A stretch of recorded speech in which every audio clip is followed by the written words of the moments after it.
He has gotten tremendously bigger. It's funny, his stomach fluctuates tremendously day to day. I mean, you wouldn't be able to tell. I just fed him. Wow, look at him. He's already trying to eat me. Well, you guys have been requesting it. Kyle, what are we doing today? We are doing an update on not only the box turtles, but the albino alligator and the melanistic alligator. Yeah, let's check it out. All right, so we will start with the box turtles. They are still in the same enclosure because they are obviously not big enough yet to go into something larger. This is plenty of room for them, but they are definitely growing, and this is actually their food. So I thaw this out every once in a while. And what this is just a mixture of like salmon and greens and berries. So it's just an all-around diet for them. That's just much easier. So just blend it all up, throw it in the freezer, and then thaw it out when they're hungry. And also I do the ZooMed aquatic turtle food. Let's see, there they are. Oh, he's back there. There's that guy.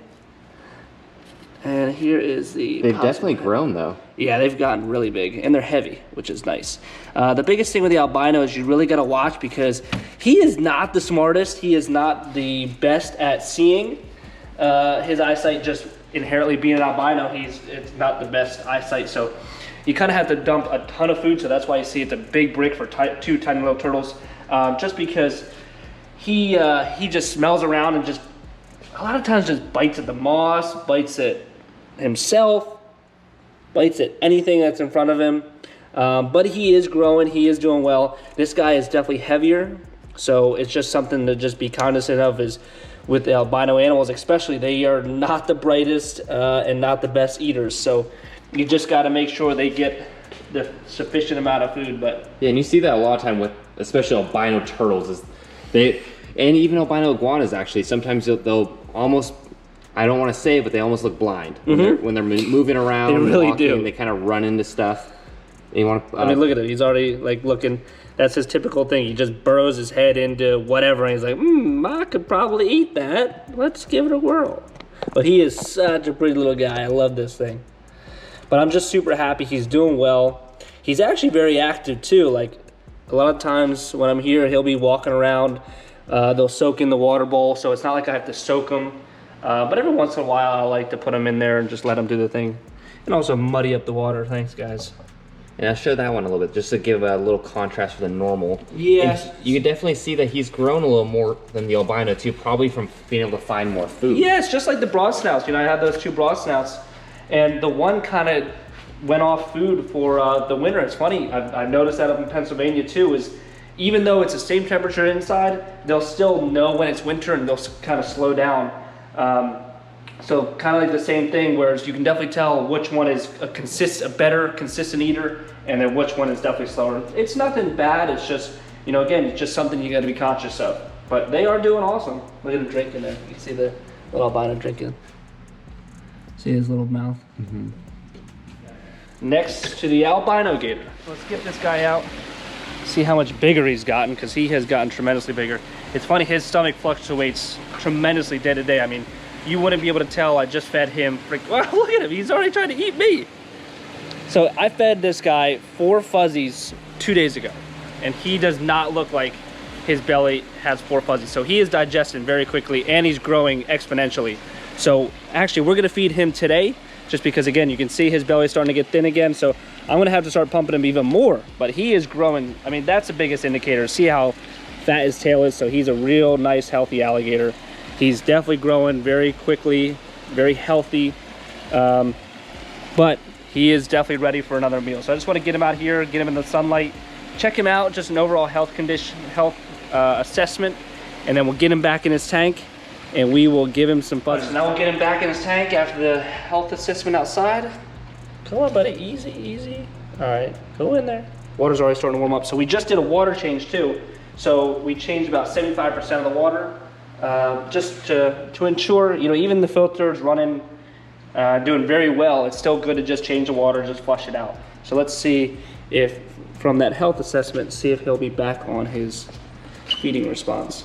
Okay. Again, with these albinos, they are not the best with their eyesight.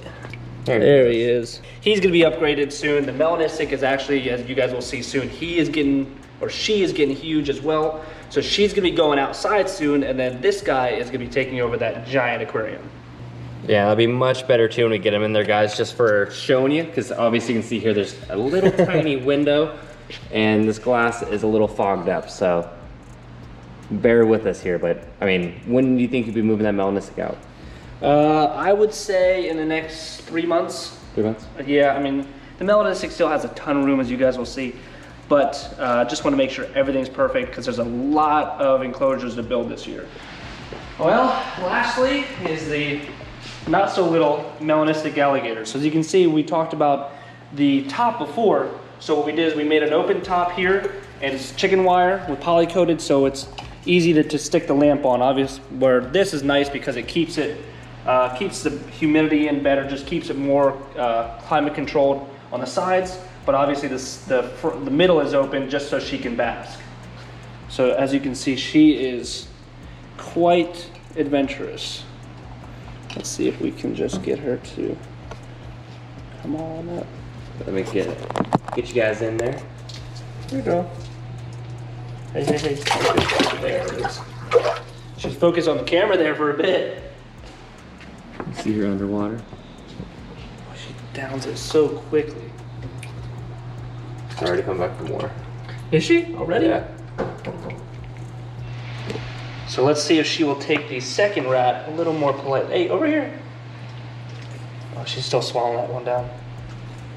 I love this enclosure, how she can lay on the log there. She can swim underneath it, and it's very deep for her, so she's definitely getting a lot of exercise with her tail. What's cool too is she'll actually stand on the bottom just with her back feet, so it'll look like she's Godzilla walking through the city. All right, come here, girl. Coming up on you. Come here, girl. Come here, girl.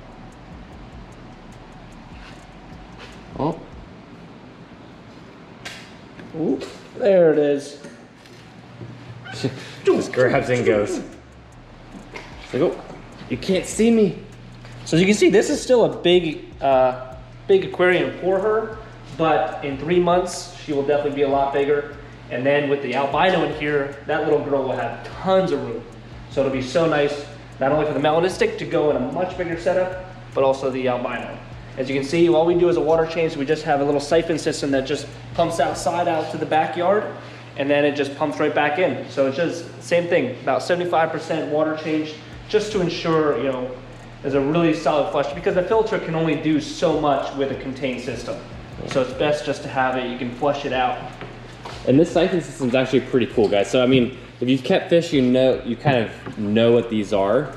But usually how I've always had them is, yeah, I'll put it in the water and then you gotta actually suck on the tube. And as soon as the water kind of hits your mouth, you let it go and then essentially it'll clean itself. Whereas this one, you wanna talk about this a little bit? Yeah, so you just hook this up to either like a shower head or a sink, like a faucet, or I have a well pump out there that I just hook it to. So it just has a valve out there that what you can do is turn the pump on and it'll actually force water out and it'll actually create a suction, so it'll just suck it right out. So all you have to do is switch the valve back and it'll pump water right back in. So it's super, super easy. It's super nice, because whether it be you stick a pump in here and pump it out, or like Ryan said, use a siphon and you put that water in your mouth, it's not the best, not the safest. So this is a super cheap and easy way to do a water change for these animals. And it's not like it's needed as much like you have with fish, but it's still definitely beneficial just to really thoroughly clean the tank.